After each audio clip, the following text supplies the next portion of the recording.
కొన్ని విలువైన సంగతులు విద్దాం. దయచేసి ఇంకెవరు అటు ఇటు తిరగకండి. ఒకవేళ ఆసక్తి ఏమైనా లేకపోతే ముందే వెళ్ళిపోండి. మీరు జాగ్రత్తగా వినగలిగితే నేను ఎక్కువ టైం చెప్పగలను.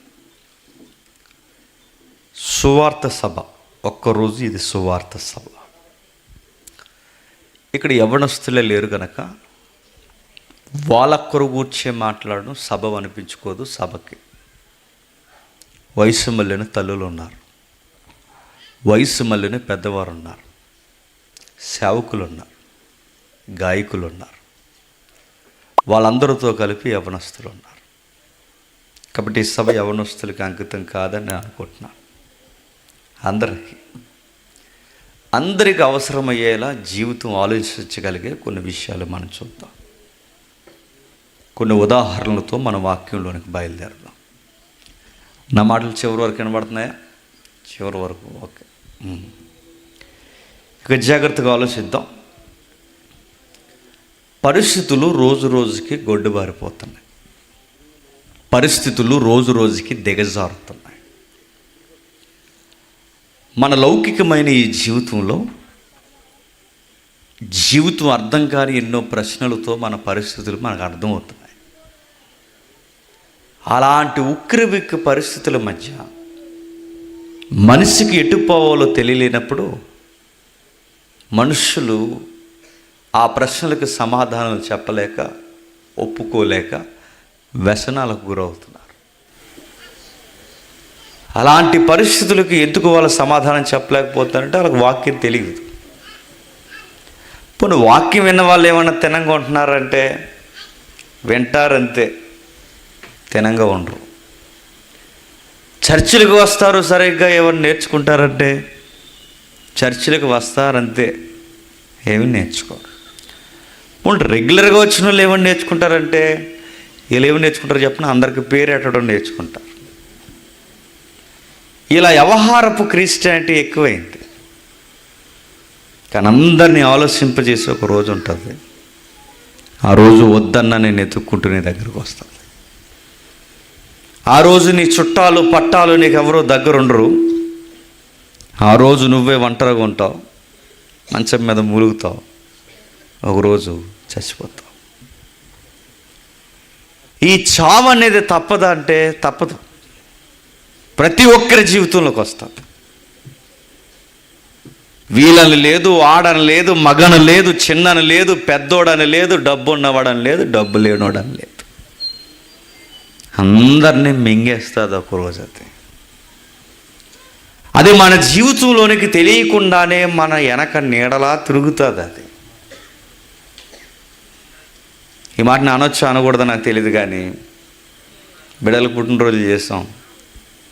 మనకి పుట్టినరోజులు చేశారు, ఎన్ని రోజులు చేస్తాం? ఒక ఫిగర్ వచ్చిన తర్వాత బర్త్డేలు ఆగిపోతాయి, చివరి రోజులు స్టార్ట్ అవుతాయి. ఖచ్చితంగా ఆ జీవితం ఎలా ఉంటుందని అంటే అదొక ప్రశ్నార్థకమైన జీవితంలో మనం పడిపోతాం. ఆ రోజు యవనస్తులకి యవన బలం ఉండదు, నడి వయస్సులకి వాళ్ళ ఆలోచన సరిపోదు, ఇక స్త్రీలకి గృహిణీలు కూడా ఉండదు. అన్నిటినీ మింగేసి ఒక రోజు వస్తుంది. ఒక ఉదాహరణ చెప్తాను వినండి. కొన్ని సావులు చూస్తుంటే అనిపిస్తుంది వీళ్ళకి రాకపోతే బాగుండు అనిపిస్తుంది. వాళ్ళొక్కరి మరణం కుటుంబాన్ని మొత్తం రోడ్డుకి ఇచ్చేస్తుంది. ఆ మనిషి లేని లోటు స్పష్టంగా కనబడుతుంది. ఉంటే బాగుండు అనిపిస్తుంది. ఆ మనుష్యుడు చనిపోయిన తర్వాత వాళ్ళకి దిక్కుండరు, నాన్నవాడు ఉండరు, పట్టించుకునే వాళ్ళు ఉండరు. వాళ్ళ కుటుంబం అంతా ఒక్కసారే పేదరికంలో పడిపోతారు. అలాంటప్పుడు అనిపిస్తుంది మనకు, అయ్యో ఆయన బతుకున్నప్పుడు వాళ్ళ జీవితాలు వేరు, ఆయన వెళ్ళిపోయిన తర్వాత జీవితాలు వేరు. మరికొంతమందిని చూస్తే అనిపించింది కరోనా టైంలో, మరి ఎంతమంది విన్నారో ఎంతమంది చూశారో నాకు తెలియదు.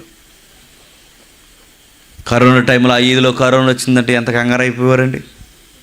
ముగ్గేసి కర్రలేసి కంగారేసేవారు. మాకు ఎవరైనా కరోనా వలన చచ్చిపోయారంటే ఎవరైనా కనీసం శవాన్ని మోయడానికి వచ్చేవారు ఎవరైనా? ఎవరు వచ్చేవారు కాదు. అలాంటి గొడ్డు పరిస్థితుల్లో ఒక వార్త ప్రపంచాన్ని ఆశ్చర్యంలో పడేస్తుంది. ఈ రోజుకి ఆ వార్త కానీ ఆ ఫోటో కానీ చూస్తే అందరూ వాళ్ళ కళ్ళు చెమాయింపు గురవుతాయి. ఏమైంది?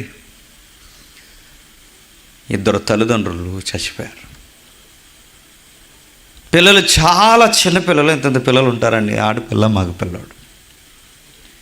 వాళ్ళిద్దరూ ఆడపిల్ల మగపిల్లాడు ఉంటాడు. ఆ పిల్లలు చిన్న పిల్లలు, ఏం జరుగుతుందో తెలియదు. అప్పటికే కరోనాని ప్రకటించారు. ఆ కరోనా ప్రకటనకి వాళ్ళకి అర్థం కానిది ఏంటంటే ఆ వ్యాధి ఎలా ఉంటుందో కూడా వాళ్ళకి తెలియదు. అంబులెన్స్ వచ్చింది. టకాటక వైద్యులు పెద్ద పెద్ద ఆ డ్రెస్ ఏది వేసుకున్నారు, ఆ ప్లాస్టిక్ డ్రెస్సులు ఆ వేసుకుని దిగిపోయారు. ఆ దిగిపోయి వాళ్ళ అమ్మ నాన్న తీసుకున్నారు. ఒక బ్లాక్ కవర్లు తెచ్చారు. ఆ కవర్లో వాళ్ళ అమ్మ నాన్నని మూటగట్టేస్తారు. ఏం జరుగుతుందో తెలియదు, ఎందుకంటే ఆ వయసులో దాని పేరు చావు అని కూడా వాళ్ళకి అర్థమవుతుంది. వాళ్ళ అమ్మ నాన్న కోసం చుట్టం పట్టం ఎదురింటోడు ఎల్లయ్య పొల్లయ్య ఏడిస్తే వాళ్ళు ఏడుస్తున్నారు, ఏదో అయింది మా నాన్నకని అనుకుని ఏడుస్తారే తప్ప అప్పటి వరకు వాళ్ళకి ఏమి, ఎందుకంటే ఏడిసే వాళ్ళు కూడా ఎవరు చుట్టూ లేరు. చిన్నపిల్లలు అలా చూస్తున్నారు రోడ్డు మీద నిలబడి. అంబులెన్స్ వచ్చింది. వాళ్ళ చిన్న మొక్కలకి చిన్న చిన్న మాస్కులు పెట్టారు. ఆ మాస్కులు కట్టుకొని ఉన్నారు. అంబులెన్స్లో దిగారు. శవాలను మూటగట్టారు. శవాలని అంబులెన్స్లో తీసుకెళ్ళిపోతుంటే వాళ్ళ అమ్మ నాన్న ఎక్కడ తీసుకెళ్తున్నారు కూడా వాళ్ళకి తెలియదు. అలా నిలబడి అలా చూస్తున్నారు. ఆ ఫోటో చూసినప్పుడు ప్రపంచం ఆశ్చర్యపోయింది. కరోనాకి అస్సలు జాలి లేదని, ఈ మరణానికి అస్సలు జాలి లేదని. ఆ బిడ్డలందరూ ఇద్దరు అలా చూస్తున్నప్పుడు రేపు నుంచి వాళ్ళకి ఎవరు లేరు. రేపు నుంచి ఎవడైనా వాళ్ళ దగ్గరికి వస్తుంటే రారు, ఎందుకంటే వీళ్ళకి కానీ అంటుకుందేమని ఎవడు రాడు. శవాలు రెండు వెళ్ళిపోతున్నప్పుడు అంబులెన్స్ ముందు అమ్మ నాన్న తీసుకెళ్ళిపోతున్నారు. అమ్మ నాన్న అన్నట్టు చూస్తున్నారు. రేపు నుంచి ఆ బిడ్డలకు ఎవరు లేరు. అప్పుడు మనకు అనిపించే ఆశ ఏంటో తెలుసా? ఆ బిడ్డలకి ఇద్దరిలో ఒకరు బతుకున్న బాగున్న ఆ బిడ్డలకు తోడు ఉంది అనిపిస్తుంది. ఆ బిడ్డలకు తోడు లేదు, తోడు వెళ్ళిపోయింది. మిమ్మల్ని అడుగుతున్నాను, మన ప్రియులు ఎవరైనా, మనకు సంబంధించిన వారు ఎవరైనా, మన కుటుంబీకులు ఎవరైనా చనిపోయి ఆ చనిపోయిన శవాన్ని ముందు పెడితే ఆ శవం ముందు కూర్చున్నప్పుడు మన ఆశ ఏంటి చెప్పండి? బతికితే బాగుండి అనిపిస్తుంది. ఒక్కసారి బతికితే బాగుండి అనిపిస్తుంది. బతుకుతారా? ఏడ్సి యాసారిపోయాలు ఉండిపోతాం. ఈ మధ్యకాలంలో ఎక్కువ యవనస్తులు చనిపోతున్నారు. మిస్ యూ అని ఫ్లెక్స్లు పెడుతున్నారు. చాలామంది చనిపోతున్నారు. వ్యసనాలకు గురై చనిపోతున్నారు. యాక్సిడెంట్లో చనిపోతున్నారు. తల్లిదండ్రుల చేత కాటికి చేర్చబడవలసిన వయసు కాని వయసులో వెళ్ళిపోతున్నారు. తల్లిదండ్రులు సాగనంపాల్సిన పిల్లలే తల్లిదండ్రుల చేత సాగనంపడుతున్నారు.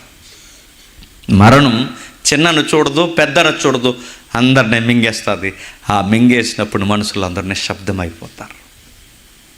మరో ఉదాహరణ చెప్తా.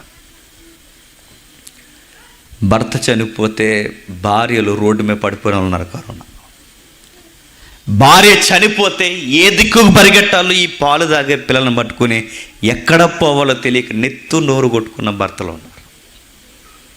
ఇండియాలో కొన్ని శవాల ఫోటోలు పెట్టారు. ఒక శవం 2 శవాలు కాల్స్తేనే శ్మశానంలో వెంతకుంటుంది. 100 శవాలు కాల్చేవారు. మీరు చూసారు లేదా ఫోటోలు? ఇలాంటివి ఎన్నో మనం చూస్తాం. ఇలాంటి విచిత్రమైనవి ఎన్నో మనం చూస్తాం. ఆ కరోనా దెబ్బకి లేదా ఆ మరణం దెబ్బకి ఈ రోజుకి మనకు అనిపించేది ఏంటో తెలుసా? చాలామంది ఒంటరి అయిపోయారు. ఉంటే బాగుండి అనిపిస్తుంది. నాన్నమ్మ చనిపోయినప్పుడు నాన్నమ్మ ఉంటే బాగుండి అనిపిస్తుంది. మన పెద్దవారు ఎవరైనా చనిపోతే ఉంటే బాగుండి అనిపిస్తుంది. మన మనసు ఎలాంటో చెప్పినా ఎదురుగున్న సేపు వాళ్ళతో మాట్లాడడం, వాళ్ళు చనిపోయిన తర్వాత బతికితే బాగుండి అనిపిస్తుంది. నేను అడుగుతున్నాను, బతికితే బాగుండి అనిపిస్తుంది, బతికితే బాగుండ కాదు, బతకరా? మిమ్మల్ని ప్రశ్న అడుగుతున్నాను. బతకరా అంటున్నాను. ఆశగానే ఎందుకు ఉండిపోవాలి? బతకరా అంటే ఈ నవ్వుల ప్రపంచానికి బతకరని తెలుసు, ఈ ఎర్రిబోగుల ప్రపంచానికి బతకరని తెలుసు. కానీ బైబిల్లో కొన్ని కేస్ స్టడీలు చూస్తే ఆ ఆశ ఖచ్చితంగా నెరవేరుతుంది. మన ప్రియులు ఎవరైనా చనిపోతే మన ఏడుస్తూ ఒక్కసారి బతికితే బాగున్నాను, కానీ అది నెరవేరుతుంది. అలాంటి చరిత్రలో రాయబడ్డాయి బైబిల్ అంటే యేసుక్రీస్తు వారు అలాంటి దాఖలాలు నమోదు చేశాడు. ఆ నమోదు చేయబడిన జాబితాల్లో ప్రధానంగా 3, ఆ 3 కేస్ స్టడీలు చూడండి, చాలా విచిత్రంగా అనిపిస్తారు మనకి. చూడండి ఒకసారి మత్తయి సువార్త. అందరూ బైబిల్ చూడండి, ఎవరి దగ్గర బైబిల్ లేకపోతే పక్క వారు బైబిల్ చూడండి. మత్తయి సువార్త 9వ అధ్యాయం, మత్తయి సువార్త 9వ అధ్యాయం 18వ వచనం చూడండి. ఆయన ఈ మాటలు వారితో చెప్పుచుండగా, ఇదిగో ఒక అధికారి వచ్చి ఆయనకు మ్రొక్కి, నా కుమార్తె ఇప్పుడే చనిపోయినది, నీవు వచ్చి. సుపరిచితమైన సందర్భం, కానీ మన జీవితాలే కావలసిన సందర్భం. ఏం జరిగింది? ఒక పెద్ద ఆయన ఉన్నాడు. ఆ పెద్ద ఆయనకి ఒక గారాల కూతురు ఉంది. తన జీవితంలో ఎప్పుడు ఎక్స్పెక్ట్ చేయలేదు, తనకి మరణం వస్తుంది అనుకున్న వయసులో తన కూతురికి మరణం వచ్చింది. చిన్న వయసులోనే. చాలా పెద్ద మనిషి, పేరుంది, ప్రఖ్యాతులు ఉన్నాయి, పిలిస్తే పరిగెట్టే జనాలు ఉన్నారు. ఆయనకి ఎవరైనా వందనాలు చెప్పాల్సిందే. సంత వీధుల్లో వాళ్ళకి నిలబడినప్పుడు అదిగో ఆయన గౌరవించాల్సిందే. చాలా పెద్ద మనసు ఆయన. అలాంటి పెద్ద ఆయనకి లేకుండా ఒకే ఒక బిడ్డ, ఆడబిడ్డ చనిపోయింది. ఆ బిడ్డ యొక్క వయసు మిగిలిన వచనాలు మీరు తిరగా ఇంటికి వెళ్ళిన తర్వాత 12 సంవత్సరాల అమ్మాయి. 12 సంవత్సరాల అమ్మాయి అంటే ఎంత బాగుంటుందండి, చక్కగా ఉంటుంది. చక్క మన ఇంట్లో నడుస్తున్న అమ్మాయి సడన్గా చచ్చిపోయిందంటే ఎలా ఉంటుందండి? ఎందుకో మీరు గమనించండి, ప్రపంచంలో ఎక్కువ మనల్ని ప్రేమించేది ఎవరైనా ఉన్నారంటే అమ్మ నాన్నే గుర్తుపెట్టుకోండి. వాళ్ళే మనల్ని ప్రేమిస్తారు. ఆయన దగ్గర పేరుంది, ఆయనకి పలుకుబడి ఉంది, ఆయన పిలిస్తే జనాలు ఉన్నారు. ఆయన పైగా ఒక మందిరానికి, మతం అనే ఒక మందిరానికి ఒక అధికారిగా ఉన్నాడు. ఆయన కళ్ళారి చేస్తే ఎవరైనా కూర్చోవాల్సింది. ఎందుకంటే ఆ మందిరాలు మనలాంటి మందిరాలు కాదు. మన మందిరాలు చూసారా, పాస్టర్ గారు ఇక్కడ వాకింగ్ చెప్తుంటాడు, చివరి కూర్చొని సెలవు నొక్కుంటూ ఉంటాడు. పాస్టర్ గారు ఇక్కడ వాకింగ్ చెప్తుంటారు, అలా తిరుగుతుంటారు, ఎలా తిరుగుతారు. మనకు భయం భక్తి ఉండదు. వాళ్ళ మందిరాలు వేరు, దాని పేరు సమాజ మందిరం. అక్కడ అందరూ ఒకేలా పాడాలి, అందరూ ఒకేలా ఉండాలి, అందరూ ఒకే భావంతో ఉండాలి. అందరూ వాక్యం చెప్తున్నప్పుడు ఆ వాక్యాలు వాళ్ళ దగ్గర ఉన్న గ్రంథాలు తీసి మరలా మరలా మరలా ధ్యానించాలి. చదివిన వాక్యాలే చదువుతారు, వినిన వాక్యాలే వింటారు. త్వర అంటే పాత నిబంధన పత్రికలు, గ్రంథాలు వారు తిరగేసుకుని పలుమార్లు వింటారు. అలాంటి మందిరానికి పెద్ద, ఆ మందిరానికి పెద్దగా ఉండాలంటే నీలాటోడు నాలాటోడు కాదు పెద్ద. మన పెద్ద ఎలాంటోడు తెలుసా? నోరు పెద్దది ఉంటే చాలు. మన ఊరికి పెద్ద, మన ఇంటికి పెద్ద, మన సంఘానికి పెద్ద. అక్కడ పెద్దలకు నోరు పెద్దది కాదు, మనసు పెద్దదై ఉండాలి, ప్రవర్తన మంచిదై ఉండాలి, వాళ్ళ యొక్క వాక్యపు అనుభవాలు కలిగి ఉండాలి. అలాంటి వారిని పెద్దలుగా పెడతారు. అలాంటి పెద్దల్ని అలాంటి సమాజ మందిరం మీద పెడితే ఆ పెద్దల్లోనే పేరెనికగలిగిన పెద్ద ఈ పెద్ద మనిషి. చాలామంది డాక్టర్లు లేసు ఆయనకి. ఏ డాక్టర్లో తన కూతురు వ్యాధిని తగ్గించలేరని అర్థమైపోయింది. ఆయన ఒక మతాన్ని అనుభవిస్తున్నాడు, ఆ మతాన్ని ఫాలో అవుతున్నాడు, ఆ మతం పట్ల ఎంతో విశ్వాసం కలిగి ఉన్నాడు. ఆ మతం కూడా ఆయన బతికించలేడని అర్థమైపోయింది. తిరగాల్సిన దగ్గర తిరిగాడు, మాట్లాడాల్సిన దగ్గర మాట్లాడాడు, ఎక్కడెక్కడికి వెళ్ళాడు అన్నీ తిరిగారు, అన్నిటి దగ్గర చెప్పేశారు. ఆ మరణ వ్యాధిని మేము తీలేమని అర్థమైపోయింది. ఎవరు చెప్పారో ఏంటో తెలియదు, కానీ ఆయనకు ఒక వార్త పడేశారు చెవిలో. ఎవరి వలన మీ కూతురు బతకదు, కానీ మీ వయసు వచ్చిన కూతురు నజరేయుడైన యేసు వలన బతుకుతుందని చెప్పారు. ఆయన వలన ఖచ్చితంగా జీవిస్తుంది. ఆయన జీవాధిపతి. ఆయన దగ్గరికి వెళ్ళండి, ఎలాంటి మరణ వ్యాధి అయినా తొలగిపోద్దన్నప్పుడు ఆయన మతాన్ని పక్కనెట్టాడు, ఆయన పెద్దరికాన్ని పక్కన పెట్టాడు. పరుగున వెళ్తున్నాడు. ఎక్కడున్నాడు? ఈ జీవాధిపతి వెళ్ళినప్పుడు ఎక్కడో మార్గం మధ్యలో మాట్లాడుకుంటూ తన శిష్యులకు దగ్గరగా ఉన్నాడని తెలుసుకున్నప్పుడు అక్కడికి వెళ్ళాడు. అక్కడ నిలబడ్డాడు. అయ్యా అని మాట్లాడుతూ ఆయన దగ్గరికి వెళ్ళే ముందు దాసుడు పరిగెట్టుకుని వచ్చి టక్కమని ఒక మాట చెప్పాడు. అయ్యా ఆయన్ని ఇబ్బంది పెట్టకండి, మీకు మాట చెప్తున్నాను, మీ కుమార్తె చచ్చిపోయింది. ఒకేసారి పెద్ద ఆయన కుదేలైపోయాడు. ఒకేసారి ఆయన చాలా ఇబ్బంది పడిపోయాడు. ఒకేసారి ఏడిసినంత పని అయిపోయింది ఆయనకి. సరాసరి వచ్చి ఆ ఎదురుగా నిలబడినట్టుగా బోర్ల పడిపోయి అడుగుతున్నాడు. ఆయన ఈ మాటలు వారితో చెప్పుచుండగా అధికారి వచ్చి మ్రొక్కి, నా కుమార్తె ఇప్పుడే, ఎందుకంటే నా దాసుడు వచ్చి ఇప్పుడే చెప్పాడు, చనిపోయినది, నీ వచ్చి నీ చెయ్యి ఆమె మీద ఉంచుము, ఆమె బ్రతుకునని చెప్పాను.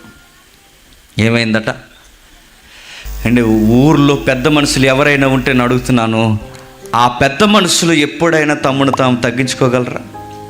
కానీ తగ్గాడు. చూడండి ఎందుకు తగ్గాడు? తన కూతురి మీద ఉన్న ప్రేమ. తల్లిదండ్రులు అన్నిటి దిక్కున మీసాలు మెలేస్తారేమో కానీ పిల్లల దగ్గర చెప్పండి, వాళ్ళే తగ్గిపోతారు. మనం నవ్వుతే వాళ్ళు నవ్వుతారు, మనం ఏడిస్తే వాళ్ళు ఏడుస్తారు. మన జీవితం బాగుండాలని వాళ్ళు చూస్తారు. ఆ కూతురి మీద తండ్రికి ఉన్న ప్రేమ పిచ్చి ప్రేమ చూడండి. ఆయన సమాజ మందిరానికి అధికారి, 1000 మంది కూర్చోమంటే కూర్చోవాలి, లెగమంటే లెగాలి. ఆయన ఎక్కడైనా ఆయనకి పేరు ప్రఖ్యాతులు ఉన్నాయి. కానీ మీరు విచిత్రం గమనించండి, ఆ కూతురు కోసం నజరేయుడైన యేసు ముందు సాష్టాంగ పడుతున్నాడు. ఎందుకు ఆయన సాష్టాంగ పడుతున్నాడు? తన ప్రేమ. మనం ఎలాంటి వాళ్ళు చెప్పినా, ఎవరో గాలి ప్రేమ మధ్యలోకి వస్తుంది. ఈ తల్లిదండ్రుల ప్రేమ మనకు అర్థం అవ్వదు. ఈ గాలి ప్రేమ కోసం తెగ మనం ఆత్మహత్యలు చేసుకోవడానికి ముందుకు పడతాం. బుద్ధి జ్ఞానం ఉండదండి మనకి. తండ్రి చూడండి, మనం తప్పులు చేసినా గుండెల్లో పెట్టుకునేది ఈ ప్రపంచంలో ఒకే ఒక్క ప్రేమ ఎవరు చెప్పండి? తల్లిదండ్రుల ప్రేమ. దేవుని తర్వాత నీ స్నేహితుడి దగ్గర ఏదైనా తప్పు చేయి, నీ ముఖం మళ్ళీ చూడ. నీ స్నేహితుడు, నీ లవర్ దగ్గర ఏదన్నా కాని పని జరిగించు, ఫటాఫట్ ఆ రోజే తేలిపోద్ది అంతే. ఈ దొంగ ప్రేమ ఏదన్నా మన అవసరం ఉండి వాళ్ళకి అనుకూలంగా ఉన్నప్పుడే మనతో ఉండగలరేమో తప్ప, నువ్వు ఏ తప్పులు చేసినా ఏం చేసినా నేను కౌగిట్లో దాచుకునే ఒకే ఒక్క ప్రేమ తల్లిదండ్రుల ప్రేమ. ఒక ఉదాహరణ చెప్తాను వినండి. నాకు ఉద్యోగం వచ్చిన తొలినాళ్ళలో స్పెషల్ ఫోర్స్లో పనిచేసేవాడిని. రాజమండ్రి 3 టౌన్లో గంజాయి కేసు పట్టుకున్నాం. ఆ గంజాయి కేసు పట్టుకుని తీసుకెళ్ళాం. ఆ గంజాయి కేసు కొరకు కావాల్సిన దానికి మళ్ళీ రిప్లై ఇవ్వాలి మాకు. ఆ రిప్లై తీసుకోవడానికి లా అండ్ ఆర్డర్ పోలీస్ స్టేషన్కి వెళ్ళాం. ఆ రోజు నేను స్పెషల్ టీంలో పనిచేస్తున్నాను. ఒక ఆవిడ బయటకు వచ్చి తన సింగుతో తానే ముఖం కప్పుకుంటూ తుడుచుకుంటూ సిగ్గుపడుతూ ఆ వారం నిలబడాడు. ఎందుకు నా మనసుకు అడగాలనిపించింది. అడిగాను నేను, ఏమ్మా ఏడుస్తున్నా, ఏమైంది అన్న. మా కూతురు కనబడతలేదయ్యా. సహజంగా డిపార్ట్మెంట్లో ఉన్నవారు త్వరగా అంచనా వేసేది ఏంటంటే అమ్మాయి ఎక్కడికో వెళ్ళిపోయింది. ఆ మాట అంటే బాధపడుతుంది, కానీ వస్తుందిలేండి, కోపం నుంచి వెళ్ళి ఉంటుందంటే మేము ఏమనవండి, ఎందుకు వెళ్ళిపోయింది మాకు అర్థమవుతలేదు. మరలా 3వ రోజు వెళ్ళాను నేను, మళ్ళీ కనిపించింది నాకు. మరలా వెళ్ళినప్పుడు మళ్ళీ కనిపించింది నాకు. నిలబడి ఏడుస్తున్నప్పుడు ఈసారి ఆ అమ్మాయి పక్కన. ఆ ఏడుస్తున్నప్పుడు ఏడుస్తూ ఏ అమ్మ అంటే మా అమ్మాయి దొరికిందండి. ఆ తల్లి ఏం చేసిందో తెలుసా? ఏమైందమ్మా, మిస్సింగ్ కేసుకి పెట్టారంటే, మిస్సింగ్ కేసు కదండి, ఒక అబ్బాయితో వెళ్ళిపోయింది. కానీ నాకు ఆశ్చర్యం అనిపిస్తుంది. చెప్పిన ఇలాంటి పాడు పని చేసి మళ్ళీ దొరికితే మళ్ళీ అదే తల్లి ఆ అమ్మాయిని చెంగు చోటును దాచుకొని కన్నీళ్ళు తుడుస్తుంది. 3 రోజులు నీతో ఉండలేనోడు నిన్ను అక్కడ వదిలేసిపోయాడు. పోలీసు వాళ్ళు వస్తే వాళ్ళ పరువు తీసి రోడ్డు మీద పడేసినా మళ్ళీ నిన్ను దగ్గర లాక్కొని కొంగుతో తుడుస్తుందంటే ఏది స్వచ్ఛమైన ప్రేమ చెప్పు? నువ్వు పాస్ అవ్వకపోయినా, 1000 రూపాయలు కట్టి నేను చదివించి నువ్వు పాస్ అవ్వకపోయినా నేను చంపుకోరు నిన్ను. నువ్వు బాగుండాలని కోరుకుంటా.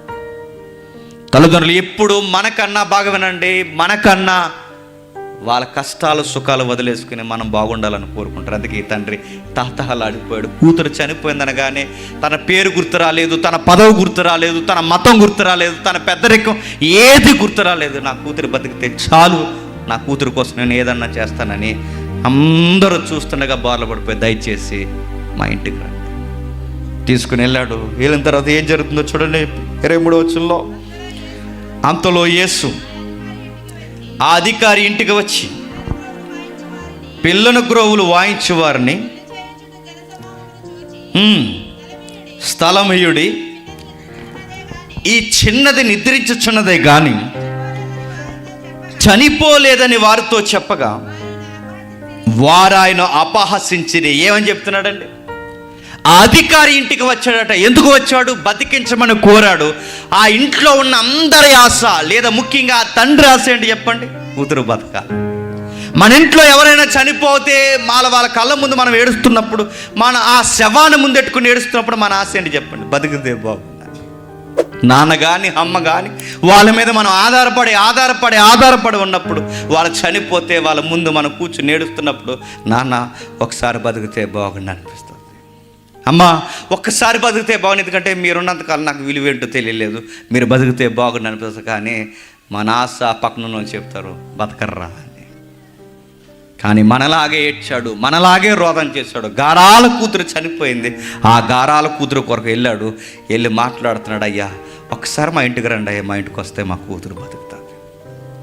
నేను ఎంతమంది వైద్యుల దగ్గర తిరిగాను, నా వైద్యులు చేతులు ఎత్తేశారు. నేను వెళ్ళిన మతం చేతులు ఎత్తేసింది. జీవం ఎక్కడా లేదని నాకు అర్థమైంది. జీవం నీలోనే ఉందని నేను ఎదుక్కుంటూ వచ్చాను. నా కూతురుని బతికించాను,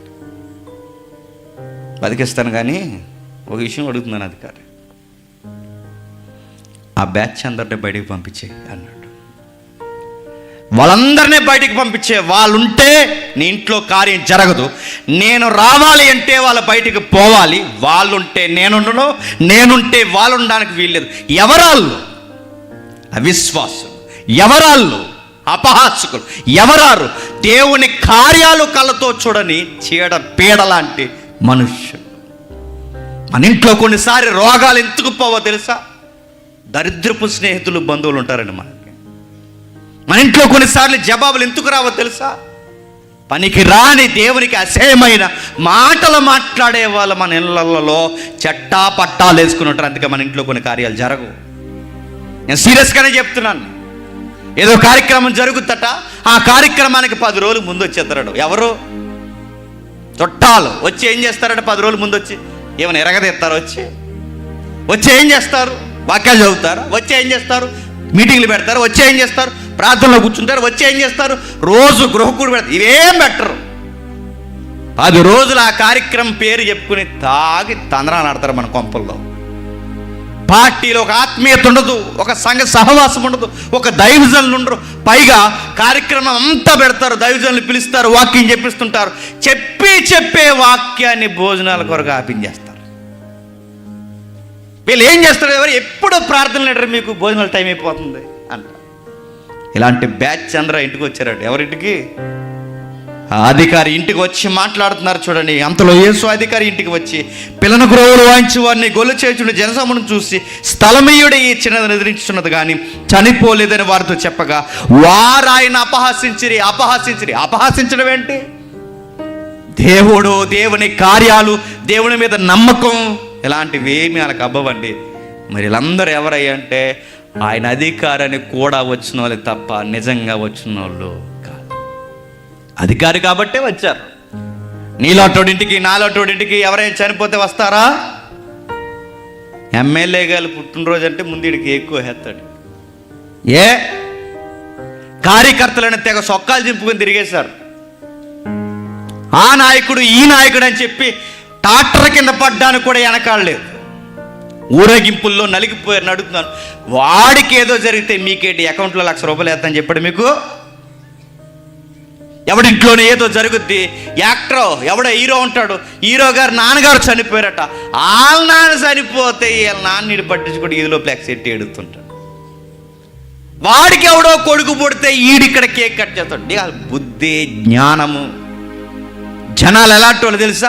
అధికారుల చుట్టూ, నాయకుల చుట్టూ తిరుగుతారు. అధికారులు నవ్వుతే నవ్వుతారు, అధికారులు ఏడిస్తే ఏడుస్తారు. అందుకే ఈయనకి ఏ బొందరికం ఉందో లేదో నాకు తెలియదు, కానీ జనాలు మాత్రం తెగొచ్చేసారట. గొల్లుని ఏడ్చేస్తారు. నిజమైన ఏడిపిది, నిజంగా ఏడ్చే ఏడిపోయినది. అధికారి చూస్తున్నాడు కనుక, అధికారితో పనుంది కనుక, ఆయనతో చాలా రాయితీలు ఉన్నాయి కనుక దొంగేడుపులు ఏడుస్తున్నారు తప్ప నిజమైన ఏడుపేమీ కాదు. చాలామంది మీరు చూసారు లేదు, మన ఇంటికాడ ఎవరైనా చనిపోతుంటే వస్తుంటారు. నిజంగా ఏడుస్తారు. వాళ్ళు ఏడకపోతే బాగోదని అలాగా యాక్టింగ్ చేస్తారు. మన టెంట్ల కింద కూర్చుని మన సమోసాలు తినేసి, మన టీలు తాగేసి, చివరికి మనం లేకపోతే మనకే పేరెట్టి. చాలామంది గుంటనక్కలు ఉంటారండి, వెళ్ళటం చదువుతారు. ముందుకు వచ్చి వందనాలు చెప్తారు, వెనక్కి వెళ్ళి అలాగ ఉండాలండి వాళ్ళకి అంటారు. ఇలాంటి వాళ్ళందరూ వస్తారు. నిజమైన వేడుపులు యేసు ప్రభు తెలుసు, ఇవి నిజమైన వేడుపులు కాదు. యాయిరు నీకు చెప్తున్నాను, అధికారి నీకు చెప్తున్నాను, నీకు వాదార్పు ఈ అవిశ్వాసులు కాదు, నీ వాదార్పు ఈ సంగీతాలు కాదు, నీకు వాదార్పు అసలు ఈ లోకంలో ఏదో కాదు, నీకు వాదార్పు జవాబు నేనే. నా ద్వారా నీకు సమాధానం దొరకాలంటే వీళ్ళని బయటకు పంపించే. మీకు కూడా నేను చెబుతున్నానండి, యవనస్తులైన వారు మీ చదువులు బాగుండాలి అంటే ఆయనకి నచ్చని బంధాలు ఏమన్నా ఉంటే కట్ చేయండి. కుటుంబాల్లో వేసారిపోయి ఆర్థికంగా నలిగిపోతూ వ్యాధుల చేత రోజు రోజుకి దిగజారిపోతున్న వారు ఎవరైనా ఉంటే మీ ఇంట్లో ఆయనకు నచ్చినవి ఏమైనా ఉంటే తీసేయండి. మీ అలవాట్లు, మీ సీరియళ్ళు, మీ చెత్త, మీ చెదారం, ఆయనకి నచ్చని సంగీత వాతావరణాలు ఏమన్నా ఉంటే తీసేయండి. ఎందుకంటే నీ ఇంట్లో వ్యాధి, నీ ఇంట్లో బాధ, నీ ఇంట్లో మరణ ఘోష బయటికి పోవాలి అంటే ఆయన నీ ఇంటికి రావాలి. ఆయన నీ ఇంటికి రావాలి అంటే నీ ఇంట్లో ఉన్నవన్నీ బయటికి పోవాలి. అలా అయితే కానీ కార్యాలు జరగవు. అలాగైతే కానీ జవాబు ఇవ్వడు. ఆయన ఇవ్వడానికి ఇష్టపడ్డు. ఆయన చెప్పాడు, నువ్వు అధికారివి కావచ్చు కాక, కానీ నువ్వు నాకు అధికారివి కాదు.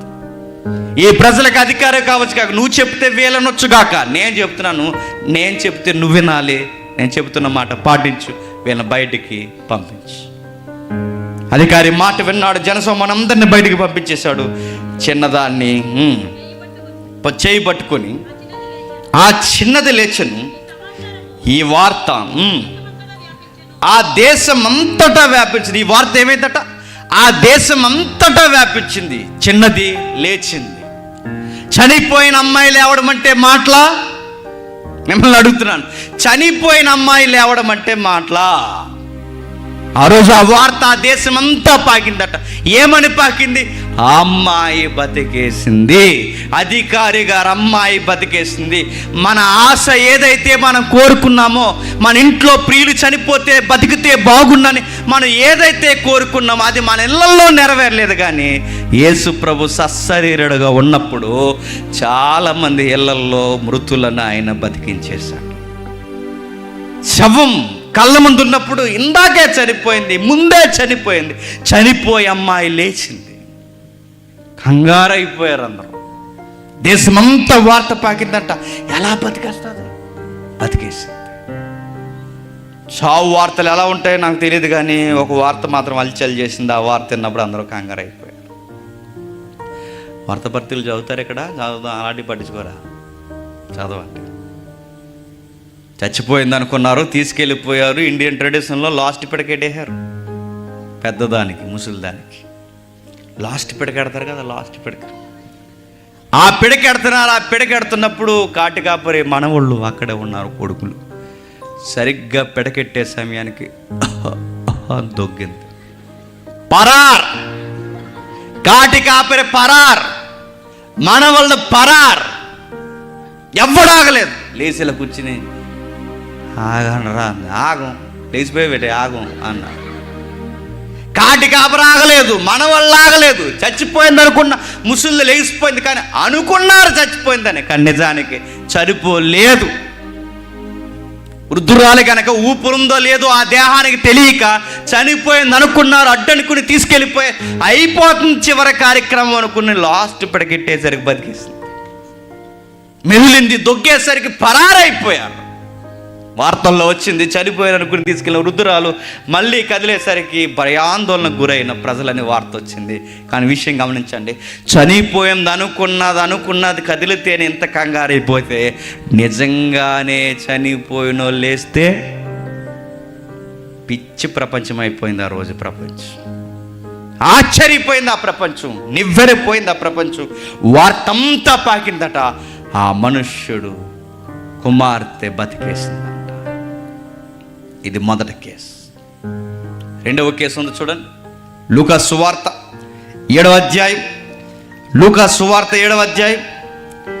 లూకా సువార్త 7వ అధ్యాయం. సుమారు యేసుక్రీస్తు వారు బతికించిన వారి జాబితాలో 3 జాబితాలు ఉంటాయి. అందులో రెండవది, మొదటిది అధికారి కూతురు, రెండవది ఇదిగో ఒక వధవరాలు యొక్క కొడుకు. చదువు ఒకసారి 11వ వచనం నుండి.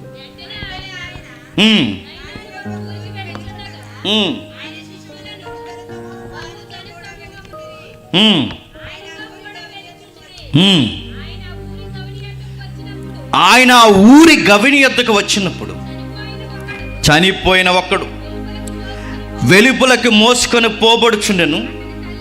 అతని తల్లికి అతడొక్కడే కుమారుడు, ఆమె విధవరాలు. ఆ ఊరి జనులు అనేకులు ఆమెతో కూడా ఉండిరి. ప్రభు ఆమెను చూసి ఆమె యందు కనికరపడి ఏడవద్దని ఆమెతో చెప్పి దగ్గరకు వచ్చి పాడె ముట్టగా మోయుచున్న వారు నిలిచిరి. ఆగుతాం. ఎవరంటే ఈమె చాలా డీటెయిల్గా రాస్తున్నారు లూకా గారు. ఒక విధవరాలు. విధవరాలంటే భర్త లేడు. భర్త లేని తల్లికి ఆశ ఏంటి చెప్పండి? ఇక కుమారుడే. తాను భర్త లేకపోయిన ఎంతకాలం బ్రతుకుందంటే ఎవరిని చూసుకుని బతుకుతుందని చెప్పండి? బిడ్డలను చూసుకొని. యవనస్తులైన మీ అందరికీ నేను మాట జ్ఞాపకం చేస్తున్నాను. మీరు మాట జ్ఞాపకాల్లో పెట్టుకోండి. మీ తల్లిదండ్రులు సగ వయస్సు వరకు వాళ్ళ కోసం బతుకుతారు. మీరు పుట్టిన తర్వాత మీకోసం బతుకుతారు. మీకు జ్వరాలు వస్తే వాళ్ళు అల్లాడిపోతారు. మీకు ఏదైనా జరగకూడని జరిగితే ముందు వాళ్ళకి ప్రాణాలు పోయినట్టు. ఈ తల్లికి మీరు చూడండి, తన భర్త చనిపోయాడు, తాను కూడా ఎప్పుడు ఎవరో ఒకరు చూసుకుని వెళ్ళిపోవచ్చు. అలా చేయలేకపోయింది. తానైనా చనిపోవచ్చు, అలా చేయలేకపోయింది. ఆమె ఏం చేసిందో చూడండి. తన కొడుకుని కనిపెట్టుకుంటూ పెంచుకుంది. వయసుకు వచ్చినంత కొడుకుని పెంచుకుంది. మరి ఏం రోగం వచ్చిందో తెలియదు. ఆ యవనస్తుడు కూడా చచ్చిపోయాడు. బాధాకరమైన విషయం. ఏమని నేర్చుకుంటుంది చెప్పండి? పాడని తీసుకుని వెళ్ళిపోతున్నారు. ఆ పాడు అలా వెళ్ళిపోతుంటే ఏమని నేర్చుంటుంది ఒకసారి జ్ఞాపకం చేసుకోండి. ఇలా ఏడుస్తుంది. వెళ్ళిపోతున్నది పాడి కాదు, వెళ్ళిపోతున్నది నా భవిష్యత్తు వెళ్ళిపోతుంది. వెళ్ళిపోతున్నది శవం కాదు, వెళ్ళిపోతున్నది నా ఆశ, నా జీవితం వెళ్ళిపోతుంది. అందరూ ఊరుకోబెడుతున్నారు. పోనీలే అమ్మా, జరిగిందే జరిగిందంటే పోనీలే అంటే రేపు నుంచి నాకు ఎవరు ఉంటారు? మా ఆయన లేడు, నన్ను పట్టించుకునే వాళ్ళు ఎవరు లేరు. ఉన్న ఒక్కగానొక్క తోడు నా కొడుకు వెళ్ళిపోతున్నాడు. చాలా మంది ఊరి జనులు అనేకులు ఆమెతో కూడా ఉండి, ఆమెతో పాటు ఉండి ఏడుస్తున్నారట. నేను అడుగుతున్నాను, ఎన్ని రోజులు ఉంటారు వీళ్ళు? ఆమెతో పాటు ఉన్నారట, ఎన్ని రోజులు ఉంటారు అడుగుతున్నాను. ఎన్ని రోజులు ఉంటారు వీళ్ళు? ఉంటారా? దిన కార్యక్రమానికి వస్తారు. ఎవరైనా చనిపోతే వస్తారు. అక్కడ ఎన్ని పనికిమాలిన సాంప్రదాయాలు ఉంటాయి చూడండి. వస్తారు, ఆ గోతి కార్యక్రమం అవుతుంది. కనీసం ఆ బాధపడుతున్న వాళ్ళ దగ్గరికి వెళ్ళి వెళ్తున్నామని ఏమైనా చెబుతారా? చెప్పకూడదంట. అక్కడే కాలు గడిగేసుకుంటారంట. అటు నుంచి అటు వెళ్ళిపోతారట. ఎందుకు చెప్పరట? చెప్పకూడదట. మూఢ సాంప్రదాయాలు. ఇంకా బాధల్లో ఆ ఏడుస్తున్న వాళ్ళు అడుగుతారు, ఏరి మామయ్య ఏడి, పెదనాన్న ఏడంటే వెళ్ళిపోయారు. అలా వెళ్ళిపోయారంటే చెప్పకూడదని వెళ్ళిపోయారు. యేసుప్రభు వారికి తెలుసు వీళ్ళు ఏడుస్తున్నారు. ఒకరోజు ఉంటారు, 2 రోజులు కలిసి ఉంటారు, 3 రోజులు ఉంటారు. వీళ్ళు ఎన్ని రోజులు ఈమెకు తోడుంటారు చెప్పండి? 3వ రోజు అయిపోతే ఎవరికి వాళ్ళే వెళ్ళిపోతారు. ఆ రోజు ఎవరు ఉంటారు చెప్పండి? ఆ మొక్కరితే ఉంటారు.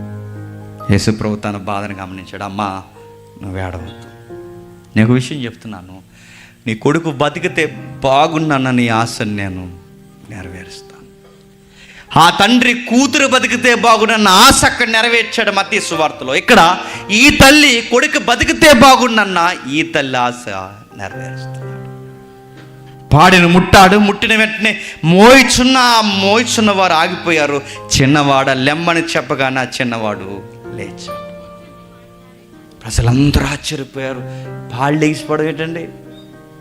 మీకు ఎలా ఉందో ఈ వార్తలు చదువుకుంటే అక్షరాల్లో ఉంది, కానీ ఆ రోజు మనం బతుకుంటే మనం ఆశ్చర్యపోయే 2 రోజులు జ్వరం వచ్చేది మనకి. పాడి మోస్తున్నప్పుడు పాడి మీద ఉన్నోళ్ళు లేచిపోవడం అనుకోండి, ఇలా మోస్తున్నాం అనుకోండి, పాడి మీద ఉన్నోళ్ళు లేచి ఆపండి అన్నాడు అనుకోండి, ఏం చేస్తామండి? కంగారు అయిపోతారు. ఇంకా పాడి మోస్తున్న వాళ్ళు కంగారు అయిపోయారు, చూస్తున్న వాళ్ళు కంగారు అయిపోయారు. అందరూ ఆశ్చర్యపోయారు. ఏమిటి వింతంటే నజరేయుడైన యేసుడు మనుషులను బతికించేస్తున్నాడు. మనుషుల బాధల్ని తన మీద వేసుకుంటున్నాడు. వాళ్ళ కళ్ళల్లో నుంచి ఈయన చూడటం ప్రారంభిస్తున్నాడు. ప్రతి గుండెల్లో ఏ దుఃఖం ఉందో చూశాడు. ఆ బిడ్డ చనిపోతున్నప్పుడు ఆ పెద్ద ఆయన హృదయం ఎంత విలవల్లాడిపోతుందో చూశాడు. ఈ కుమారుడు చనిపోతున్నప్పుడు ఆ తల్లి హృదయం ఎంత విలవల్లాడిపోతుందో చూశాడు. చూసిన వాడు కలగజేసుకుని ఆ బిడ్డని బతికించేశాడు. మళ్ళీ ఈ వార్త దేశమంతటా, చుట్టుపట్ల ఉన్న ప్రదేశములంతటా వ్యాపించిందట.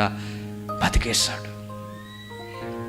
సుమారు ఇలా బతికించిన వారి తరగతులు లేదా ఇలాంటి బతికించిన వారి యొక్క పరిస్థితులు 3 సందర్భాలు జరుగుతాయి. ఒకటి అధికారి కూతురు, 2 ఈ విధవరాళ్ళు కుమారుడు, 3వది చూడండి ఒకసారి యోహాను సువార్త 11వ అధ్యాయం, యోహాను సువార్త 11వ అధ్యాయం, యోహాను సువార్త 11వ అధ్యాయం 41వ వచనం చూద్దాం.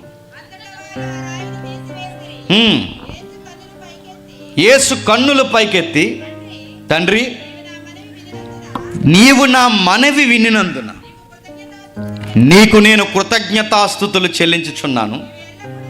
నీవు ఎల్లప్పుడూ నా మనవి వినుచున్నావని నేను ఎరుగుదును గాని నీవు నన్ను పంపితివని చుట్టూ నిలిచి ఉన్న ఈ జనసమూహం నమ్మినట్లు వారి నిమిత్తమై ఈ మాట చెప్పి తిని, అలాగూ చెప్పి లాజరు బయటికి రమ్మని బిగ్గరగా చెప్పగా చనిపోయిన వాడు కాళ్ళు చేతులు ప్రేత వస్త్రములతో కట్టబడిన వాడై వెలుపలికి వచ్చెను. అతని ముఖమునకు రుమాలు కట్టి ఉండెను. అంతటా యేసు మీరు అతని కట్లు విప్పిపోయాడని వారితో చెప్పును. ఆగుదాం, జాగ్రత్తగా వినండి. ఏం చెబుతున్నాడండి, ఏమని రాస్తున్నాడు చూడండి. ఇక్కడ చనిపోయిన మరొక యవనస్తుడు ఎవరండి? లాజరు గారు. లాజరు గారు ఎందుకు చనిపోయారో తెలియదు. అక్కడ చనిపోయినప్పుడు గంటల వ్యవధిలో ఆ కుమార్తెను లేపేశాడు. అక్కడ చనిపోయినప్పుడు పూట వ్యవధిలో ఆ కుమారుణ్ణి లేపేశాడు. ఇప్పుడు చనిపోయిన వాడు గంటలు కాదు, రోజులు కాదు, 4 రోజుల తర్వాత లేస్తున్నాడు. ఒక మాటలో చెప్పాలంటే చచ్చిపోయిన శవాన్ని బతికించాడు, కుళ్ళిపోయిన శవాన్ని బతికిస్తున్నాడు. 4 రోజులు అయిపోయిన శవాన్ని బతికిస్తున్నాడు. 4 రోజులు శవం ఎలా బతుకుతుందండి? ఈ బాడీని మీరు గమనిస్తున్నారా? సోప్స్ రాస్తాం, స్ప్రేలు కొడతాం, చాలా మెయింటైన్ చేస్తాం.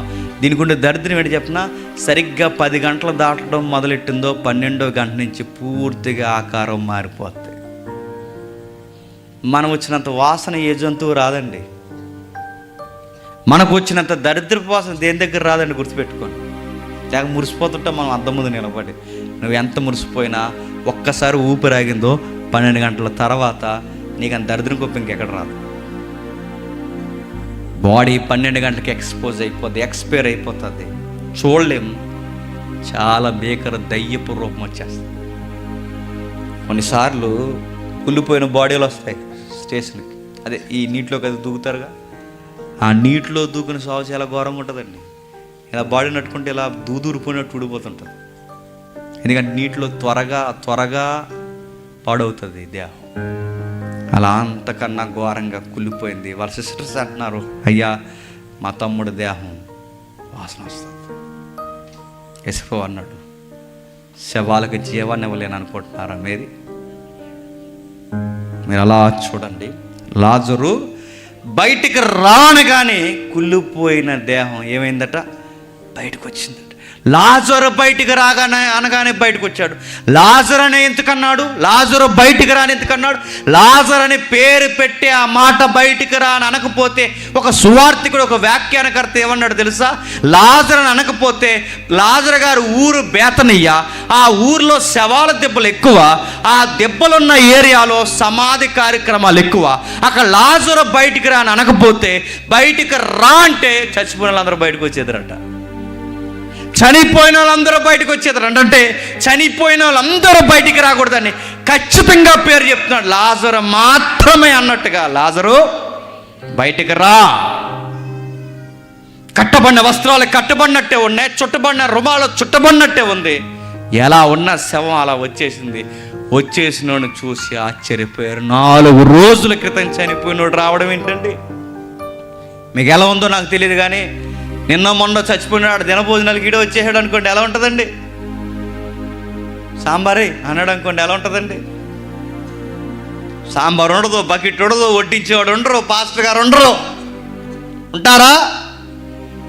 ఎవడుండో? 4 రోజుల క్రితం కప్పెట్టేసి ఇప్పుడు ఆడి దినగానికి ఆడే వచ్చేస్తే ఏంటి? లాజరు వచ్చేసాడు.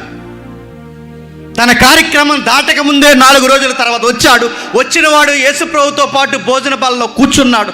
అందరూ ఆశ్చర్యపోయారు. ఆ కూరలు వేస్తున్న వాళ్ళు ఆశ్చర్యపోయారు, వంటలు చేస్తున్న వాళ్ళు ఆశ్చర్యపోయారు, ఊరు ఓడ ఆశ్చర్యపోయింది. అందరూ కదిలొచ్చారు.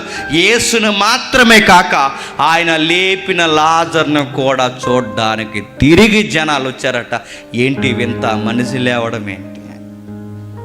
ఆశ్చర్యంగా చూసారంటే ఇవన్నీ చదువుతుంటే మనకేమర్థం అవుతుంది? ప్రపంచానికి ఆశ ఉండిపోయింది. ఆశ ఏంటో తెలుసా? మన వాళ్ళు బతికితే బాగున్నాను. చిన్న వయసులోనే చనిపోతున్నారు తల్లిదండ్రుల ఆశ, బతికితే బాగున్నాను. చిన్న పిల్లలు ఉన్నప్పుడు తల్లిదండ్రులు చనిపోతున్నారు, ఆ బిడ్డల ఆశ అమ్మ నాన్న బతికితే బాగున్నాను. నడు వయసులో ఉన్నప్పుడు భార్య అయినా చనిపోతుంది, భార్య బతికితే బాగున్నాను. భర్త అయినా చనిపోతున్నాడు, భర్త బతికితే బాగున్నాను. సంఘ కాపర్లు చనిపోతున్నారు, సంఘం అనుకుంటుంది మా దైవజనుడు ఉంటే బాగున్నాను. అందరు ఆశలు, ఎన్నెన్నో ఆశలు ఉన్నాయి. ఇవి నెరవేరుతాయా, నెరవేరవంటే లోకం చెప్తుంది నెరవేరదు, అందరూ చచ్చిపోవాల్సిందని. కానీ బైబిల్ చెప్తుంది నెరవేరుతాయి అనడానికి ఆధారాలు ఏంటంటే అదిగో ఆ 3 ఉదంతాలు చూడండి. ఆ 3 ఉదంతాలలో నజరుడైన యేసు ఆ 3 వ్యక్తుల్ని బతికించేశాడు. ఆశ్చర్యకరమైన కార్యం. ఒక విచిత్రమైన పదం రాశాడు. అది మాత్రం నేను కొంచెం చదువుకున్న వాళ్ళు బాగా వినండి. వీళ్ళకి అర్థం కాకపోతే మీరు చెప్పండి. కొన్ని వచనాలు ఉన్నాయి చూడండి. అక్కడ 42వ వచనం చూడండి, క్షమించండి 43వ వచనం చూడండి. 43వ వచనం. ఆయన అలాగూ చెప్పి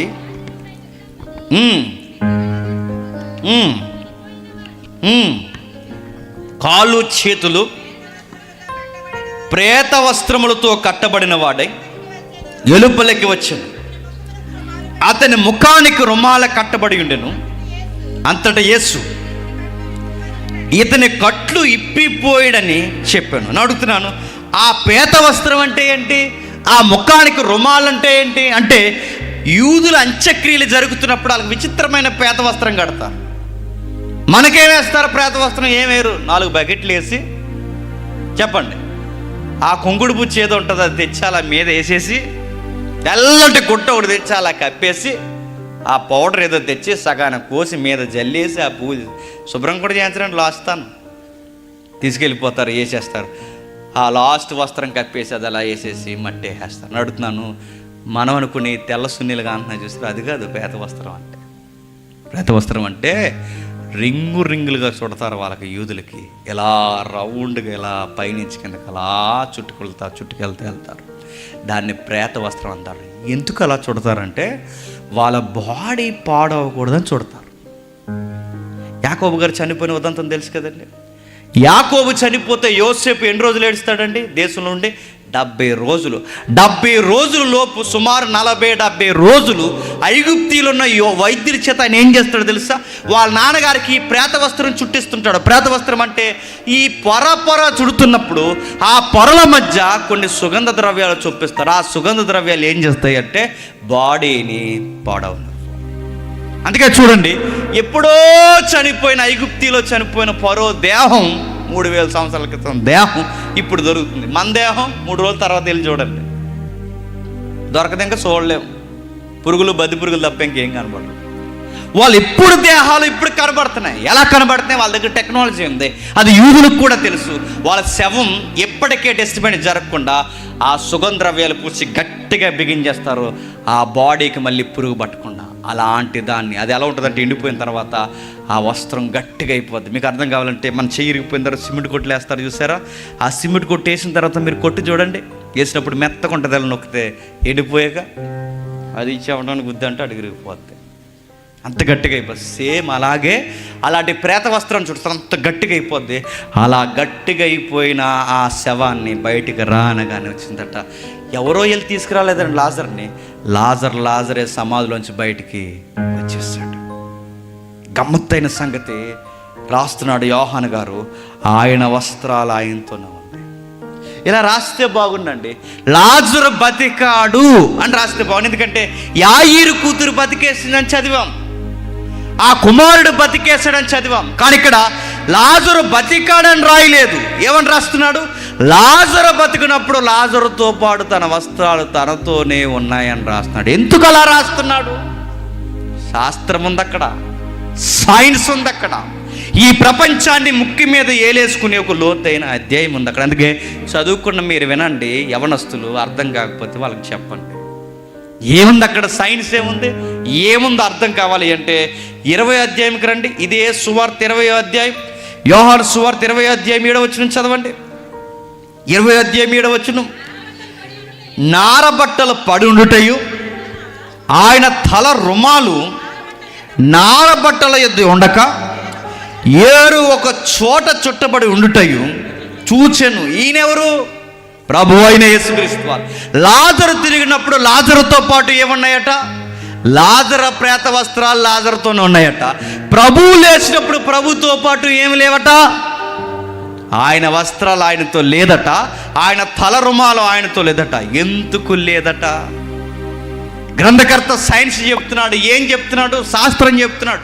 ఏ శాస్త్రం చెప్తున్నాడు? ఏమని చెప్తున్నాడంటే, ఈ మనుషులు యాయిరు కూతురైనా విధవరాండ్ల కుమారుడైనా లాజరు బతికినా వీళ్ళందరూ బతికింది ఏ జీవితంలోకి బతికారంటే మనం చూస్తున్న 60 ఏళ్ళ జీవితంలోకే తిరిగి బతికారు. ప్రభు అయిన యేసుక్రీస్తు వారు ఎందులోకి బతికారంటే ఒక డార్క్ యూనివర్స్ ఉంది, ఇన్విజిబుల్ ఒక డార్క్ యూనివర్స్ ఉంది. విజిబుల్, ఇన్విజిబుల్ అంటారు దాన్ని. అంటే కనిపించే ప్రపంచం, కానబడనే ప్రపంచం. అంటే ఇప్పుడు మనం ఉన్నది కనిపించే ప్రపంచంలో ఉన్నాం, ఆయన కనబడని ప్రపంచం కూడా సంధి చేశాడు. అంటే ప్రభు అయిన యేసుక్రీస్తు వారు తిరిగి లేచింది ఈ డైమెన్షన్లోని కాదు, ఆయన డైమెన్షన్ వేరు. అందుకే చదువుకున్న మీరు బాగా వినండి. డైమెన్షన్ అంటే ఏంటని అంటే మీకు చదువుకున్న వాళ్ళు మీకు తెలియాలి. మనం ఏ వస్తువును చూసినా, ఈ బాక్స్ను చూసినా, ఈ యొక్క డయాస్ని చూసినా, ఈ పుస్తకాన్ని చూసినా, ఇక్కడ వ్యక్తులు నేను ఎవరిని చూసినా మనం చదువుకున్న పాఠ్య పుస్తకాల్లో ఉంది 3 డైమెన్షన్లో చూడగలం. మనం 3 డైమెన్షన్ అంటే పొడవు, ఎత్తు, ఎడల్పు, ఈ కోణంలోనే మనం చూడగలం. అంటే ఒక వస్తువుని మనం చూడాలంటే ఈ కోణంలో మాత్రమే మన కళ్ళు చూడగలం. మన కళ్ళు చూడలేని డైమెన్షన్ ఉంది, అది అదర్ డైమెన్షన్ అంటారు దాన్ని. 1 డైమెన్షన్ ఉంది, 2 డైమెన్షన్ ఉంది. మనం ఏ జీవులం అంటే 3 డైమెన్షన్ జీవులం. మన 3 డైమెన్షన్లు ఉన్నవే కనబడితే మరికొన్ని డైమెన్షన్ ఉన్నాయి. 4 కాదు, 5 కాదు, 6 కాదు, 7 కాదు, 8 కాదు. ఈరోజు సైన్స్ చెప్తుంది 10 డైమెన్షన్ ఉన్నాయంటే అవి మన కళ్ళకి ఊహలకు అందవంటే అందో, కానీ అవి లేవనలేము, అవి ఉన్నాయి. అందులో ఏముంటాయి? అదొక ప్రపంచం, అది ఆత్మల ప్రపంచం. అంటే ప్రభు అయిన యేసుక్రీస్తు వారు తిరిగి లేచింది ఆయన రుమాలు ఆయనతో పాటు ఎందుకు లేదు, ఆయన పేత వస్త్రాలు ఆయనతో పాటు ఎందుకు లేవంటే ఆయన లేచినది ఈ డైమెన్షన్లో కాదు, మరి మరొక ప్రపంచంలోనికి తిరిగి లేచాడు. అందుకే ఆయనకి వస్త్రాలతో పని లేదు. లాజరు తిరిగి లేచాడు, ఈ జీవితంలోకే లేచాడు అనడానికి గుర్తు ఆయన వస్త్రాలు ఆయనతోనే ఉన్నాయి. లాజరు ఈ జీవితంలోకే లేచాడు అనడానికి ఆయన తల రుమాలు ఆయనతో ఉంది. ప్రభు ఈ జీవితంలోకి లేకలేదు, మరి మన ఊహలకు అందని జీవితంలోకి లేచాడు. అదే అదొక అదృశ్య ప్రపంచం. అది ఎలా ఉంటుందంటే ఒకప్పుడు అలాంటి జీవితం మనకు ఉండేది. ఎలా ఉంటుంది? ఆ జీవితానికి అన్నంతో పని లేదు, ఆ జీవితానికి దప్పికతో పని లేదు, ఆ జీవితానికి ఏ పదార్థం ఇలా అడ్డుగా ఉండదు. ఇది ఉండగానే, ఇది చూస్తుండగానే ఈ పదార్థం మధ్యలో వచ్చేస్తాం. ఏ పదార్థం దాన్ని అడ్డగించలేదు. యూనివర్స్లో, ఈ ప్రకృతిలో ఏ పదార్థము ఆ దేహాన్ని అడ్డగించ, అది అదృశ్య జీవితం. అది అలాంటి జీవితం మనకు ఉండేది ఒకప్పుడు, పోయింది. పోగొట్టారు మన పెద్దలు, ఆదామవ్వలు. ఆదామవ్వల దగ్గర ఉండే జీవితం ఏంటి తెలుసా? అదే జీవితం ఉండేది, అదే పోయింది. అందుకే చూడండి, ఈరోజు ఆకలికి ఏడుస్తున్నాం, దాహానికి ఏడుస్తున్నాం, రోగానికి ఏడుస్తున్నాం, ఇబ్బందులకి ఏడుస్తున్నాం. ఒకరు బతుకుంటూ ఇంకొకరు వెళ్ళిపోతున్నారు, ఇంకొకరు ఉంటే మరొకరు చనిపోతున్నారు. అసలు ఈ కోలే లేని ఒక జీవితం ఉండేది. ఆ జీవితం ఏదైనా తోటలో ఉండేది. ఆ ఏదైనా తోటలో జీవితం పోగొట్టారు కనుకే మళ్ళీ ఆ జీవితం ఎలా ఉంటుందో చూపించడానికే ఆయన తిరిగి లేచి ఇది అసలు మీ జీవితం అంటే అని చూపించాడు. ఇప్పుడు మన ఆశ ఉంది, ఆయన నమ్ముకున్న యాయిరు కూతురు బతికేసింది, ఆయన నమ్ముకున్న ఆ విధవరాండ్ల కొడుకు బతికేశాడు, ఆయన నమ్ముకున్న ఆ సహోదరుల తమ్ముడు బతికేశాడు. మనం నమ్ముకున్నాం, మన ప్రియులు చనిపోయారు, మరి వాళ్ళు ఎందుకు బతకట్లేదంటే ఇప్పుడు బతకరు. ఒక రోజు వస్తుంది, ఆయన మేఘాల మీద వస్తాడు, వచ్చినప్పుడు మన ప్రియులు క్రీస్తునందు నిద్రించిన వారైతే వారిని తమ తమ వరసల్లో తిరిగి లేపేస్తాడు. ఆ రోజు ఆయన భూమి మీద అడుగు పెట్టినప్పుడు వాళ్ళందరినీ బతికించాడు. మళ్ళీ ఈ భూమి మీద అడుగు పెట్టబోతున్నాడు. మన వారిని అందరినీ తిరిగి బతికిస్తాడు. బతికిన తర్వాత ఎలా ఉంటుందంటే, లాజరు లేచి మళ్ళీ చచ్చిపోయాడు. బతికున్నాడు, చచ్చిపోయాడా? మళ్ళీ చనిపోయాడు. ఆ కొడుకు బతికాడు, మళ్ళీ చనిపోయాడు. ఆ కూతురు బతికింది, మళ్ళీ చనిపోయారు. ఈరోజు మనం మళ్ళీ లెగుస్తాం, ఇక చనిపోం. ఆ లైఫ్ ఎలా ఉంటుందో తెలుసా? ఎప్పటికీ వాడబారిన జీవితం అది. చూడండి ఒకసారి ప్రకటన గ్రంథం 7వ అధ్యాయం, ప్రకటన గ్రంథం 7వ అధ్యాయం 16వ వచనం చూడండి. ప్రకటన గ్రంథం 7వ అధ్యాయం. వారికి ఇక మీదట ఆకలైనను దాహమైనను ఉండదు, సూర్యుని ఎండైనను ఏ వడగాలైనను వారికి తగలదు. ఏలయనగా సింహాసనం మధ్య నుండి గొర్రె పిల్ల వారికి కాపరేయుండి జీవజల బొగ్గల యొద్దకు వారిని నడిపించును. దేవుడే వారి కన్నుల నుండి ప్రతి బాష్ప బిందువును తుడిచివేయని జాతికి నేను ముగిస్తాను. ఏమి రాస్తున్నాడండి ఈ సందర్భాన్ని? ప్రకటన గ్రంథంలో ఏమన్నా వాడాడు తెలుసా? వాళ్ళు పరదేశకి వెళ్ళిన జీవితం అంటున్నాడు. పరదేశ్ అంటే ప్యారడైజ్ అన్నారు. ప్యారడైజ్ అంటే పరదేశ్ అనకండి. ప్యారడైజ్ అంటే ఉద్యానవనం అని అర్థం. గ్రీకు పదంలో మూల పదాలు వాడిని అర్థాలు మనం బయటికి తీస్తే ఉద్యానవనం అంటే వనంలోకి మళ్ళీ వెళ్ళబోతున్నాం. ఏ వనం? ఏ వనమైతే ఒకరోజు ఏదైనా వనంలో మన జీవితాన్ని, అసలు స్వరూపాన్ని మనం కోల్పోయామో, మళ్ళీ అంతకు మించిన మంచి ఉద్యానవనంలోనికే మనం చెప్పండి వెళ్ళబోతున్నామంట. అంటే ఆ జీవితం ఎలా ఉంటుందంటే ఇక్కడ రాస్తున్నాడు, ఆకలితో పని ఉండదంట. మన సగం గొడవలు దేనివల్ల జరుగుతాయండి? ఆకలి. ఈ కడుపే లేకపోతే అసలు గొడవలే ఉండవండి. ఆకలితోనే పని లేదు అంటే ఈ ప్రపంచానికి ఏదైతే అతిపెద్ద ప్రాబ్లమో ఆకలే లేదు, దాహం లేదు, రోగాలు లేవు, అసలు సూర్యుడితో వెలుగుతో గొడవే లేదు. ఎండకి ఎండిపోతామన్న భయం లేదు, వానకి తడిసిపోతామన్న భయం లేదు, చలికి ఏదో అయిపోతాం. మనం అక్కడ ఎలా జీవిస్తామంటే దేవుడే వెలుగు, ఆ వెలుగులో నిత్యం జీవిస్తాం. ఇలాగే బతికేవారు ఆదామవ్వలు. ప్రతి సంధ్యవేళ దేవుడు వచ్చేవాడు, వాళ్ళతో మాట్లాడేవారు. ఆ జీవితాన్ని వాళ్ళు పోగొట్టేశారు. ఆ రోజు నుంచి మన దేహాలు ఎలా తయారయ్యాయి తెలుసా? పుడతాం, ఎదుగుతాం, అలా ఎదుగుతాం. ఎలా ఎదిగిన మొక్క వాళ్ళు అలా వాలిపోయినట్టు, ఎలా ఎదిగాము అలాగే వాలిపోయి చచ్చిపోతాం. ఎవరైనా ఇంటికి వస్తే టక్క మన ఇంటికి వచ్చి టీ తాగుతారా, టిఫిన్ చేస్తారని అడగమను. ముందు ఒక ఆల్బమ్ తెచ్చాలి, మొహమే పడేస్తాం, చూసుకోండి అని. ఈసారి ఆల్బమ్ వాళ్ళకి ఇవ్వకండి, మీరు చూసుకోండి. ఆ ఫోటో దగ్గర తెచ్చుకోండి, ఈ ఫోటో దగ్గర పెట్టుకోండి. రెండు పట్టుకెళ్ళి అద్దానికి ఇలా చూపించండి. బొమ్మ ఎక్కడ ఉన్నట్టు ఇక్కడ ఉండదు. అయిపోయింది, నీ సోకంతా అయిపోయింది, నీ దేహం అంతా వాలిపోతుంది. నీ దేహం నీకు చెబుతుంది అయిపోతావు. ఎందుకు అయిపోవాలని అడుగుతున్నాను. ఒకప్పుడు ఆ ఫోటోలు అంతా బాగున్నాను, ఇప్పుడు ఎందుకు ఎలా ఉన్నాను? నీ దేహం చెబుతుంది నువ్వు చచ్చిపోతున్నావు త్వరలో అని. నీ దేహం అవయవాలు ప్రతి చెప్తుంది. నీకు తెల్ల వెంట్రుకలు వస్తాయంటే నువ్వు గుర్తుపెట్టుకో, నీ వెంట్రుక చచ్చిపోతుంది. నీ కళ్ళ కింద గుంటలు పడుతున్నాయంటే గుర్తుపెట్టుకో, నీ దేహం వాలిపోతుంది. నీ కండరాలు లూజ్ అయ్యి కనీసం గ్లాసు కూడా నువ్వు సరిగ్గా పట్టుకోలేకపోతున్నావు అంటే గుర్తుపెట్టుకో, నీ కండరాలు చచ్చిపోతుంది. నీకు అప్పుడు ఏం తిన్న అరిగేది, ఇప్పుడు ఏం అరగట్లేదంటే నీ జీర్ణ వ్యవస్థ చచ్చిపోయింది. ఒకప్పుడు అంత దూరాన్ని ఉన్న వాళ్ళు కనబడేవారు, ఇప్పుడు ఇక్కడ ఉన్న వాళ్ళు కూడా కనబడలేదంటే నీ కంటి చూపు చచ్చిపోతుంది. అడుగున నీ అవయవాలు చచ్చిపోతున్నాయి. ప్రశ్న అడుగుతున్నాను, ఎందుకు చచ్చిపోవాలంటే మన పితరులు చేసిన నష్టానికి చావుని తెచ్చుకున్నాం. అంబులెన్స్ ముందు ఆ ఇద్దరు పిల్లలు నిలబడినప్పుడు కనీసం ఒక్కరు బతికినా బాగుండు అనుకున్నాం, బతకలేదు. మన ఇంట్లో ప్రియులు చనిపోయినప్పుడు బతికితే బాగుండు బతకలేదు. యాస ఎలాగ ఉండిపోయింది. ఈరోజు నడుతున్నారు, రేపు నువ్వో నేనో డాక్టర్ చెప్తాడు ఇంకెన్ని రోజులు బతుకురు, మీరు ధైర్యంగా ఉండాలని చెప్తారు. ఆ రోజు మనకు అనిపిస్తుంది ఇంకొన్ని రోజులు బతికితే బాగున్నానే. కానీ పచ్చి నిజం ఏంటంటే బతకం. నేను ముగించేస్తున్నాను. బయటి వారికి బతకమన్న వాస్తవం, కానీ బైబిల్ చెప్తుంది క్రీస్తునందు నిద్రిస్తే ఒకరోజు ఖచ్చితంగా బతుకుతారు. యవనస్తులందరికీ మీకు చెబుతున్నాను, పిచ్చి తిరిగి మీరు రక్షణ లేకుండా ఏదన్నా ప్రమాదంలో పడి మీరు చచ్చిపోయారో, బతుకుండగా మీ తల్లిదండ్రులని సావుకు దగ్గర చేస్తారు. మీరు చచ్చి తిరిగి రాని లోకాలకు జారిపోతారు. బతుకుండగానే, కాస్త ఆయుష్ ఉండగానే, యవన జీవితం ఉండగానే రక్షణలో ఉండండి, సంఘానికి అందుబాటులో ఉండండి, దేవునికి దగ్గరకు ఉండండి. మరలా మీకు ఉన్నతమైన జీవితాలు ఉన్నాయి. ఏ యవన బలం అయితే చూసుకుని మురిసిపోతున్నామో అలాంటి యవన బలం మరలా మనకి రాబోతుంది. ఎవరైనా ప్రియులను పోగొట్టుకున్న వారు ఉంటే మీకు చెప్తున్నాను, భయపడకండి. దశలోని పత్రికలలో సెలవిచ్చాడు, నిరీక్షణ లేని వారు నిరీక్షణ లేని ఇతరుల వలె మనం దుఃఖపడకూడదు. ఎందుకంటే మనం ఎలా ఉండాలో తెలుసా? మన నిరీక్షణ కలిగిన వాళ్ళు మనము తిరిగి లేస్తాం, మన ప్రియులు తిరిగి లేస్తాం. అక్కడ ఒక రమ్యమైన మాట రాస్తాడు. ఆ మాట ఏంటో తెలుసా? యేసుప్రభు మేఘాల మీద వస్తాడట. వస్తూ ఉన్నప్పుడు ఆయన ఒక్కడే రాడట. ఆ వస్తున్నప్పుడు మనకన్నా ముందు నిద్రించిన వారిని కూడా ఎంట పెట్టుకుని వస్తాడు. అంటే ఈ రెండు కళ్ళు ఆ రోజు తిరిగి లేచినప్పుడు ఆయన్నే చూడవు, చెప్పండి, మన ప్రియులను కూడా పక్కన చూస్తాయి, వాళ్ళు కూడా వస్తారు.